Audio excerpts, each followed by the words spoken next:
Hi, everybody. Today I'm here with Jeremy Ferguson, who is an amazing digital technologies teacher. Jeremy, can you give us a little bit about your background? Sure. Kia ora, Claire. Kia ora, everyone. My name is Jeremy Ferguson, and I am a digital technology specialist at Qualify Intermediate in Mount Eden / Kingsland, Auckland. I started out as a primary school teacher and then an intermediate school teacher. I did some time working as a PLD provider for the ministry, doing some like a lot of in-class um, facilitation and coaching and mentoring all across the country, which was really cool. I worked for an organization called Manaia Learning Education Trust as well, which was really cool, working all over schools across the place, basically teaching kids how to learn, create, share using the Manaia Learning pedagogy.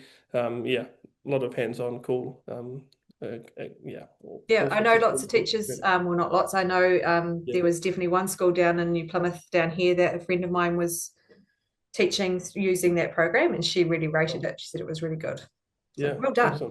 Yeah, Great cool. teaching. Yeah. So I see Jeremy and I are we doing our masters together, and I've seen you putting lots of really cool things up on LinkedIn with your classes, which is why I wanted to talk to you today about some of the stuff. If you would be happy to talk about some of the stuff that you're doing with Cool. your classes that the kids are really excited about and that you enjoy doing. Cool. So I'm fortunate this year to be in a specialist role. I'm employed full time as a classroom teacher, but a colleague of mine, Malcolm Clark, is on study leave this year, so I'm able to step in and cover his classes for the year. And the focus this year, basically, there's a what I've realized is there's a massive just lacking in like the fundamental digital skills and stuff that kids are coming to us with from all of the different schools that we that feed to us. Just like like we put big emphasis on bring your own Chromebook, bring your own device, and a large part of the learning happens on those devices. But we're finding that kids just um, a lot of the time don't have the necessary skills to be able to Mm. work with those devices efficiently and effectively. So a big part of what I've been doing is just sort of finding ways to teach them that kind of stuff and those skills in ways that are engaging, but also just trying to foster creativity, trying to look at the learning devices being something that's more than just what we use for researching and publishing, but looking at how we can be creative using just like simple techniques and simple skills that kids can do on their devices. And I found that kids just really enjoy being creative. Like if we think about someone like the late Sir Ken Robinson, who talks about how schools are killing creativity, and it's obviously not an intentional thing, but I think that the older our kids get, the less and fewer opportunities they get to be creative. So I think for me, giving well structured, well front loaded, open-ended tasks that allow kids to be creative. I've been really amazed by some of the quality in terms of the output that kids come out with, which is really encouraging. And what are the stuff that the kids are really enjoying doing with their devices at the moment? Like, is there anything in particular, any particular programs or tools that they really enjoy using?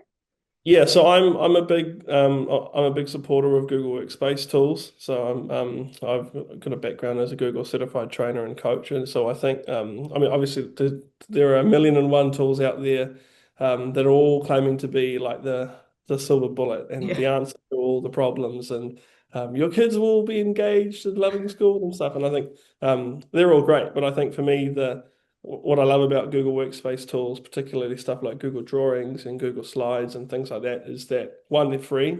Google for Education is free for every kid in the world.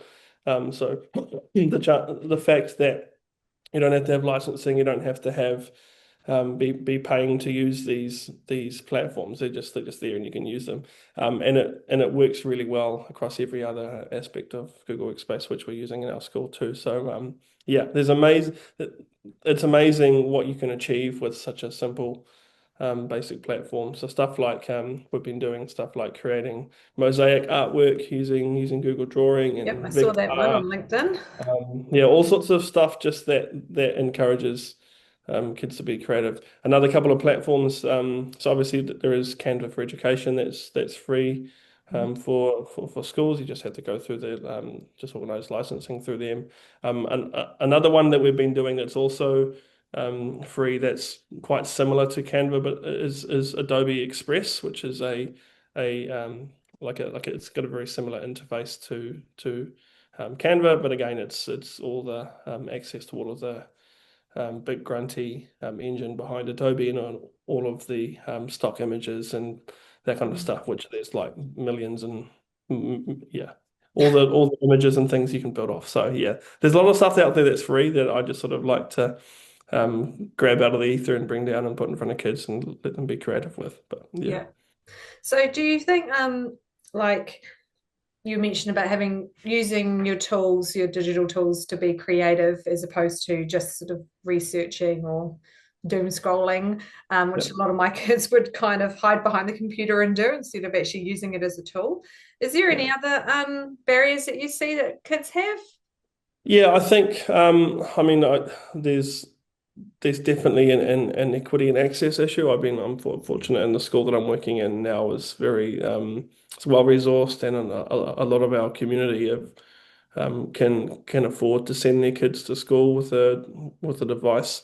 That isn't the case for everyone. Like a lot of the schools that I've worked with in the past have yeah, the idea of spending four, five, $600 on a Chromebook is just completely on a different planet. So I think yeah, it can be a challenge for schools to be able to have enough devices Mm, and devices that are upkept and like stuff like that gets old. Um, yeah, I think there are steps being taken to address that. Like for example, all of the new Chromebooks have all got 10 years worth of support, which is better than anything like what's been in the past. So yeah, these companies definitely are more aware of their both of like the sustainability factor, but also I think the equity factor as well. So yeah, I think yeah, it can be hard for schools to manage the aspirations that they have versus the fact that I mean we're in a cost of living crisis. mm. We've got schools that are having to um, fund stuff like cleaning support people and that kind of thing. And so when it comes down to it, the idea of investing in technology isn't always doable. So that's certainly a challenge that people struggle with sometimes. What would your advice be to teachers that are wanting to incorporate more digital, like creative digital technology work in their lessons? Yeah, is there any pieces of advice you could give people? Yeah, I love the SAMR model. I love the idea of looking at like particularly the A and the R, like the looking at reimagining an activity. So rather than just having a if you're doing a topic around on the ocean or sustainability or whatever it might be, instead of just having like a poster that you do in coloring and pens and stuff, which is cool, which is fine. But I'm looking at okay, how can we reimagine what it might look like? What's this piece of technology that we have in our hands? I think I'm a big believer that the technology should be something that can take effective teaching practice to a new level. I mean, to like we've got the internet at our fingertips, and that is both daunting but also super exciting because there's so much more that we can do than what was available to kids like when I was at school, for example. So I think yeah, looking at ways to reimagine what creative tasks might look like. The other thing would be to yeah, so just like there's so many amazing networks out there with people who are sharing Mm. incredible things on like I mean like some of the people that I follow on social media and the likes of LinkedIn and stuff. I'm just amazed by the level of creativity that's out there. I mean, we're in a season at the moment where there's plenty of PLD like conferences and seminars and online things that you can sign up to and look at. I think it's yeah. I mean, it's just a case of looking for like-minded people who are keen to put stuff out there because there's no shortage of content. It's just a case of finding people who you can resonate with, I think, and finding stuff that can be replicated. But Yeah. And it's amazing that sort of social media side for networking and expanding your own knowledge is incredible because you're right. There's people doing amazing things and like really simple things. And there's probably a lot of stuff that you do that to you, you're like, this is just normal, easy stuff that yeah, everybody does, but yeah. not everybody does do that. So Yeah, and I mean everyone starts somewhere. I think it's I mean, yeah, like I've it's yeah, you don't know what you don't know. And I think there's people out there like there's always people out there who are more specialized. But I think even within schools, I think like there's people who will be doing incredible stuff in their classes. And I think sometimes we don't realize the how brilliant of a resource the room is as such and yeah, the people our colleagues around. So I'm a big believer in collaboration across schools, across teams, across whānau, looking at what people are doing and how we can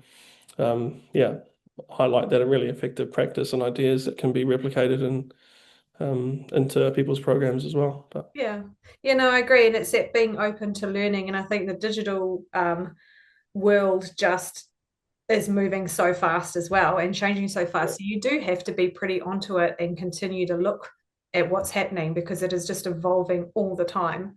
for Like, sure. we won't even talk about AI. Yeah. That's like a whole Yeah. other ball Yeah. game of digital world. Mm. But yeah, thanks for your time, Jeremy. That's really Yeah. interesting. Thanks, Claire. I appreciate that you're really busy and you've got a lot going on, and you took the time to talk to us. And hopefully we can talk to you again in the future and have a look at some of your amazing lessons. Great. Awesome. Cheers, Claire.